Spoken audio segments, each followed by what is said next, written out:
அடுத்தப்புறமா என்னன்னு பார்க்கலாம். இப்போ பார்த்தீங்கன்னா, நம்ப விஜய் வந்து ஸ்கூல் ட்ரெஸ் யூனிஃபார்ம்லாம் குடுக்குறாங்க. எல்லாரும் ஊருக்கு போயிட்டாங்க. அப்புறம் பாப்பாவும் பார்த்தீங்கன்னா, யூனிஃபார்ம்லாம் மாத்திட்டு வராங்க. "க்யூட்டா இருக்க, செம்ம அழகா இருக்க" அப்படின்னு சொல்லி காவேரியும் பார்த்தீங்கன்னா, குட்டி அம்முவ கொஞ்சிட்டுருக்காங்க. நம்ம விஜயும் பார்த்தீங்கன்னா, குட்டி காவேரி வந்து ரசிக்கிறாங்க. அதே சேம் டைம் பார்த்தீங்கன்னா, பெரிய காவேரியும் சேர்த்து ரசிச்சுட்ருக்காரு. 2 பேரும் பார்த்தீங்கன்னா, ஸ்கூலுக்கு கிளம்புறாங்க. அப்போ விஜய் என்ன சொல்றாருன்னா, "நானே உங்கள விட்டுர்றேன் மிஸ்" அப்படின்ற மாரி சொல்றாங்க. "இல்லங்க, பக்கத்துல தானே, நான் நடந்து போய்க்கிறேன்" அப்படின்னு சொல்லி காவேரி சொல்றாங்க. "இல்லை மிஸ், பரவாயில்ல, நான் அங்கே தானே போகிறேன், நானே விட்டுறேன்" அப்படின்னு சொல்லி 2 பேரும் பேசிகிட்டு இருக்கும்போது சாரதா என்ன சொல்கிறாங்கன்னா, "ஏய், தம்பியை விட்டுட்டோம், நீ அங்கே தானே போகிற, போ, ரொம்ப பண்ணாத காவேரி" அப்படின்னு சொல்லி சாரதா அம்மா சொல்கிறாங்க. "மா, பண்ணுறதெல்லாம் நீ தான், சரியே இல்லை" அப்படின்ற மாதிரி வந்து காவேரி வந்து சொல்லிட்டு இருக்காங்க. அதுக்கப்புறம் பார்த்தீங்கன்னா, அம்மு வந்து, "மிஸ், எங்கள் கூட வாங்க மிஸ்" அப்படின்னு சொல்லும் போது நம்ம காவேரியும் பார்த்தீங்கன்னா ஒத்துக்கிறாங்க. அப்போ காரில் தான் பார்த்தீங்கன்னா விஜய் கூட காவேரி வந்து போயிட்டுருக்காங்க. அப்போது நம்ம விஜயும் காவேரியும் என்ன பேசுறதுன்னு தெரியாமல் மாறி மாறி பார்த்துக்கிறாங்க. நம்ம கங்கா சொன்ன விஷயம் வந்து காவேரிக்கு ஞாபகம் வருது. "ஆள் பார்க்க செம்ம ஹேண்ட்ஸமாக இருக்காங்க" அப்படின்ற மாதிரியும், "நீ லவ் பண்ணி கல்யாணம் பண்ணிக்கோன்னு" சொல்லி கங்கா சொன்னதை வந்து காவேரி வந்து யோசிச்சு பார்த்துக்கிட்டே விஜயை பார்க்குறாங்க. விஜய் பார்த்தீங்கன்னா என்ன பேச ஸ்டார்ட் பண்ணலாம் அப்படின்னு சொல்லி விஜயும் ஒரு பக்கம் யோசிச்சுட்ருக்காரு. அப்போ பார்த்தீங்கன்னா கரெக்டாக விஜய் வந்து பேச ஆரம்பிக்கிறாரு. "அம்மு, நைட்டெல்லாம் நீ இல்லாமல் எனக்கு தூக்கமே வரல அம்மு" அப்படின்னு சொல்லிட்டு. "ஆனால் எனக்கு ரொம்ப சந்தோஷமாக இருந்தது, காவேரி மிஸ் கூட நான் சேர்ந்தேன், என்னமோ புது இடம் மாதிரியே எனக்கு இல்லைப்பா" அப்படின்ற மாதிரி அம்முவும் பார்த்தீங்கன்னா பேசிகிட்டு இருக்கும்போது நம்ம காவேரி என்ன சொல்கிறாங்கன்னா, "ஆமாம், எல்லார் கூடயும் வந்து இவ சீக்கிரம் ஒட்டிக்கிறா" அப்படின்ற மாதிரி சொல்லும்போது, "அப்படியே அவங்க அம்மா மாதிரி தான்" அப்படின்ற மாதிரி விஜயும் சொல்லிட்டு இருக்காங்க. "ஓகே, அம்மான்னு சொல்லும்போது தான் ஞாபகம் வருது, உங்கள் ஒய்ஃப் வந்து எப்படி பட்டவங்க, உங்களுக்கு எப்படி கல்யாணம் ஆயிடுச்சு" அப்படின்ற விஷயத்தெல்லாம் வந்து காவேரி விஜய் கிட்ட கேட்குறாங்க. உடனே விஜய்க்கு என்ன சொல்கிறதுன்னு தெரியல. இதுதான் சான்ஸு, காவேரிக்கு பழசை ஞாபகப்படுத்தலாம் அப்படின்ற மாதிரி விஜய் வந்து சொல்ல ஆரம்பிக்கிறாரு. "எங்களுது வந்து ஒரு மாதிரியான கல்யாணம், யாரும் எதிர்பார்க்காத மாதிரி நாங்கள் கல்யாணம் பண்ணிக்கிட்டோம். ஃபஸ்ட்டு நாங்கள் ஃபைட்லாம் பண்ணோம், அதுக்கப்புறம் சேர்ந்து வாழ்ந்தோம். ஒருத்தருக்கு ஒருத்தர் புரிஞ்சுக்கும் போது தான் பார்த்தீங்கன்னா ஒரு ஆக்சிடென்டால் வந்து என் ஒய்ஃப் வந்து இதுவாயிட்டாங்க" அப்படின்ற மாதிரி விஜய் ஃபீல் பண்ணி சொல்கிறாங்க. இந்த கதையெல்லாம் கேட்டு நம்ம காவேரிக்கும் ரொம்பவே கஷ்டமாயிடுது. ரொம்பவே ஃபீல் பண்ணிகிட்ருக்காங்க. அம்மாவும் ஃபீல் பண்ணிகிட்ருக்காங்க. கரெக்டாக ஸ்கூல் வந்துடுது. அப்போது இவங்கெல்லாம் ஒன்றா இறங்குறத பிரின்சிபல் மேம் வந்து பார்த்துடுறாங்க. பார்த்துட்டு குட்டி அம்முவும் நம்ம மிஸ் காவேரியும் வந்து சிரித்து பேசிகிட்டு இருக்கிறதையும் பார்த்துட்டு, "என்ன இது, இந்த டீச்சர் வந்து இவங்க பசங்க கிட்ட மட்டும் க்ளோஸாக பழகுறாங்களே" அப்படின்ற மாதிரி வந்து சொல்கிறாங்க. 2வது பர்த்டே பார்ட்டியில் எடுத்ததெல்லாம் ஸ்டேட்டஸ் போட்டாங்களே, அதுவும் பார்க்குறாங்க. ஸோ அதனால் நம்ம மிஸ், அந்த காவேரி மிஸ் கிட்ட பேசியே ஆகணும்னு சொல்லிட்டு அவங்கள வர சொல்கிறாங்க. அவங்க கிட்ட போய் என்ன சொல்கிறாங்கன்னா, "இதுமாரி கிளாஸில் வந்து எல்லாருமே வந்து சமமாக நடத்தணும், எல்லாரும் உங்கள் ஸ்டூடெண்ட் தான், அம்மு மட்டும் உங்கள் ஸ்டூடெண்ட் இல்லை, பார்த்து நடந்துக்கோங்க, உங்கள் மேலே கம்ப்ளைண்ட்ஸ்லாம் வருது" அப்படின்ற மாதிரி பிரின்சிபல் வந்து பேசிடுறாங்க.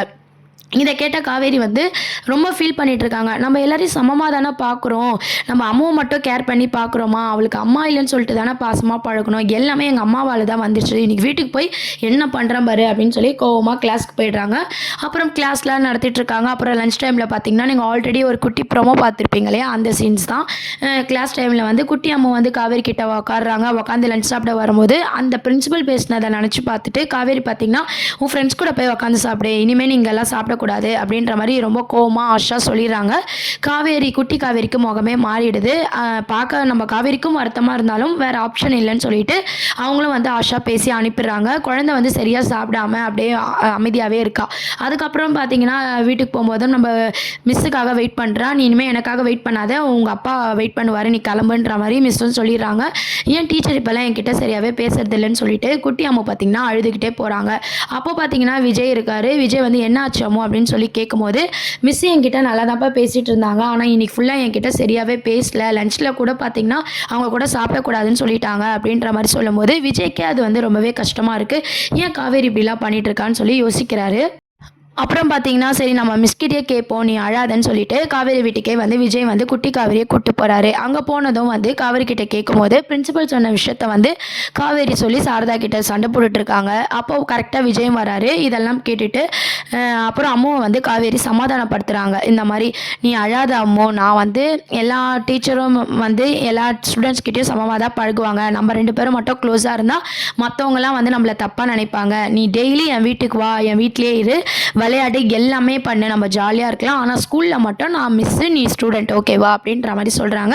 குட்டி அம்மாவும் பார்த்தீங்கன்னா சரிங்க மிஸ் அப்படின்ற மாதிரி அதை புரிஞ்சுக்கிறாங்க குட்டி காவேரி. அதுலேருந்து பார்த்தீங்கன்னா தொடர்ந்து வந்து ஸ்கூல்லேருந்து போனதும் நம்ம குட்டி காவேரி பார்த்தீங்கன்னா நம்ம காவேரி வீட்டுக்கு போயிடுறாங்க, சந்தோஷமாக இருக்கிறாங்க. ஆனால் ஸ்கூலில் மட்டும் பார்த்திங்கன்னா எல்லா ஸ்டூடெண்ட்ஸ் மாதிரி காவேரி இருக்கணுன்றதை வந்து காவேரி ஸ்ட்ரிக்டாக சொல்லி ஃபாலோவும் பண்ணிகிட்ருக்காங்க. இந்த மாதிரி எபிசோட்ஸ் தான் வந்து அடுத்து மேக் பண்ணியிருக்காங்க. இப்போ அடுத்து பார்த்திங்கன்னா ராகவ் வந்து குழந்தைய வந்து அட்டாக் பண்ணுறாரு. அட்டாக் பண்ணி நம்ம எதனா பண்ணி ஆகணும், இவங்க ரொம்ப சந்தோஷமாக இருக்காங்க அப்படின்ற விஷயத்த வந்து ராகவ் தெரிஞ்சுக்கிறாரு. சித்தப்பா கிட்ட ஆல்ரெடி அவங்க ஆளுங்களுக்கு வந்து அட்ரஸ் சொல்லும் போது சித்தப்பாவும் கேட்டிருந்தார் இல்லையா, அப்போது குழந்தைய கடத்தும் போது கண்டிப்பாக சித்தப்பா வந்து இது ராகவ் வேலை தான் அப்படின்ற மாதிரி விஜய்க்கு இன்ஃபார்ம் பண்ணுறாங்க. காவேரி விஜய் எல்லாருமே குழந்தைய காணும்னு சொல்லி ரொம்பவே பதட்டப்படுறாங்க. அன்னைக்கு நைட்டு பார்த்தீங்கன்னா விஜய் வீட்டில் தான் காவேரியும் டென்ஷனாக இருக்காங்க. அப்போ அந்த அட்ரஸ்லாம் சொல்லி போய் பார்க்கலாம் விஜய்னு சொல்லி சித்தப்பாவும் கூப்பிட்டு போகிறாரு. கரெக்டாக நம்ம விஜயோட ஃபைட் சீன், மாஸ் சீன் எல்லாமே அப்கமிங் ப்ரோமோவாக கொண்டு வராங்க. நம்ம ஃபைட் பண்ணி கடத்தின அன்றைக்கே பார்த்தீங்கன்னா நம்ம விஜய் வந்து குழந்தைய வந்து காப்பாற்றி கூப்பிட்டு வந்துடுறாரு. ராகவுக்கு செம்ம அடி கொடுக்குறாரு. அதுக்கப்புறம் பார்த்தீங்கன்னா தொடர்ந்து வந்து காவேரி வீட்டில் தான் வந்து ஷூட்டிங்ஸ் வந்து எடுத்துகிட்டு இருக்காங்க. குட்டி காவேரி வந்து நம்ம காவேரி வீட்டில் அடிக்கடி இருக்கிற மாதிரி தான் வந்து ஷூட்டிங் ஸ்பாட் அப்டேட்லாம் வந்துட்டுருக்கு. தொடர்ந்து வந்து அங்கே தான் வந்து ஷூட்டிங்ஸ் வந்து எடுத்துகிட்டு இருக்காங்க. நம்ம பெரிய காவேரியும் குட்டி காவேரியும் க்ளோஸாகவே பழகிட்டு இருக்காங்க. இதை பார்த்து சாரதாக்கு ரொம்பவே சந்தோஷமாக இருக்குது. இன்னொரு சைட் பார்த்திங்கன்னா விஜயோட ஒய்ஃபை பற்றி காவேரி கேட்டு தெரிஞ்சுக்கிறாங்க இல்லையா, அந்த விஷயத்தை பற்றி யோசிக்கிறாங்க. அதுக்கப்புறம் வந்து நம்ம விஜய் மேலே வந்து ஒரு இன்ட்ரெஸ்ட் வந்து காவேரிக்கு ஸ்டார்ட் ஆகுது. ஸோ அதனால் எல்லா விஷயத்தையும் கேட்டு தெரிஞ்சுக்கணும் அப்படின்ற மாதிரி காவேரி நினைக்கிறாங்க. நான் குட்டி காவேரியை விடும் போதெல்லாம் நம்ம விஜய் கிட்ட வந்து எதனா ஒன்று பேசிகிட்டு இருக்காங்க காவேரி. விஜயும் அதை புரிஞ்சுக்கிட்டு பழசை ஞாபகப்படுத்துகிற விதமாகவும் நம்ம காவேரிக்கு புரிய வைக்கிற விதமாகவும் வந்து அவர் பேசிகிட்டு இருக்காரு. இதெல்லாம் வந்து சாரதா நோட் பண்ணிட்டு இருக்காங்க. அப்பப்போ யமுனா கங்காவும் பார்த்தீங்கன்னா நம்ம காவேரிக்கு வந்து அட்வைஸ் பண்ணிட்டு இருக்காங்க. சீக்கிரம் கல்யாணம் பண்ணிக்கொடி, இப்படியே இருந்தால் எப்படி, உங்கள் ஸ்டூடெண்ட்டோட அப்பாவே நீ கல்யாணம் பண்ணிக்கோ அப்படின்ற மாதிரி சொல்லும் போது காவேரிக்கும் இன்னும் பார்த்தீங்கன்னா விஜய் மேலே வந்து லவ் வந்து ஸ்டார்ட் ஆகுது. இதுக்கு முன்னாடி காவேரி விஜயம் எங்கெல்லாம் போனாங்க அப்படின்ற விஷயத்தையும் பார்த்தீங்கன்னா ஒரு சும்மா போயிட்டு வரலாம் லீவில் அப்படின்ற மாதிரி சாரதாவும் விஜயும் பிளான் பண்ணுறாங்க. அடிக்கடி டாக்டரும் பார்த்திங்கன்னா கன்சல்ட் பண்ணுறாங்க. நம்மளுக்கு இன்றைக்கி ஒரு சீன்ஸை மாத்திரம் நல்லா ஹைலைட் பண்ணி காமிச்சிருப்பாங்க. என்னென்னா காவேரிக்கு பழசெல்லாம் ஞாபகம் வரலன்னா என்ன பண்ணலாம் அப்படின்னு சொல்லி விஜய் கிட்ட யமுனா கேட்கும்போது, ஞாபகம் வரலன்னா ஃபஸ்ட்லேருந்து லவ் பண்ணி நான் கல்யாணம் பண்ணிப்பேன் அப்படின்ற மாதிரி நம்ம விஜய் சொல்கிறாரு. இந்த ட்ராக்கை வந்து கொண்டு வராங்க. ஃபஸ்ட்லேருந்து பார்த்தீங்கன்னா நம்ம விஜய் வந்து காவேரியை லவ் பண்ண போகிறாரு. நம்ம காவேரிக்கும் விஜயை பிடிக்க ஆரம்பிக்க போது 2 பேரோட லவ் ட்ராக் தான் அப்கமிங் ப்ரோமோவாக கொண்டு வராங்க. இதுக்கு நடுவில் ராகவ் என்ன மாதிரி சதி பண்ண போகிறாரு, சித்தப்பா என்ன மாதிரியான சதி பண்ண போகிறாரு அப்படின்றதெல்லாம் வெயிட் பண்ணி பார்க்க வேண்டியது இருக்குது. இப்போ காவேரிக்கும் விஜய் மேலே லவ் ஸ்டார்ட் ஆகி கொஞ்ச நாள் பழகினதுக்கு அப்புறம் தான் ஒரு ஆக்சிடென்ட் மாதிரி நடந்து நம்ம காவேரிக்கு ஞாபகம் வர மாதிரி சீன்ஸை வந்து காட்டுவாங்க. அது வரைக்கும் பார்த்தீங்கன்னா மகாநதி சீரியலில் லவ் ட்ராக் கொண்டு வருவாங்க. இது கண்டிப்பாக ஃபேன்ஸ் எல்லாருக்குமே சந்தோஷமாக தான் இருக்கும். ஒரு நெகட்டிவாக இல்லாமல் ஒரு லவ் ட்ராக்காக கொண்டு வராங்க. ஃபஸ்ட்லேருந்து விஜய் காவேரியோட லவ் ட்ராக் பேக்க கண்டிப்பாக பார்த்தீங்கன்னா ஆடியன்ஸ் ஃபேன்ஸ் எல்லாருக்குமே அது சந்தோஷமாக தான் இருக்கும். ஃபஸ்ட்லேருந்து நம்ம விஜய் லவ் பண்ண போகிறாரு, காவேரியும் புரிஞ்சு காவேரி சைடும் லவ்வாக இருக்கும். காவேரிக்கு பழசு ஞாபகம் வந்தாலும் இன்னும் நல்லாயிருக்கும். ஆனால் அது கிளைமேக்ஸில் தான் காட்டுற மாதிரி கொண்டு வருவாங்க. இப்போதைக்கு குட்டி காவேரி கிட்ட வந்து ரொம்ப க்ளோஸாக காவேரி பழகுறாங்க. விஜய் மேலேயும் இன்ட்ரெஸ்ட் வந்து தொடங்கிடுது.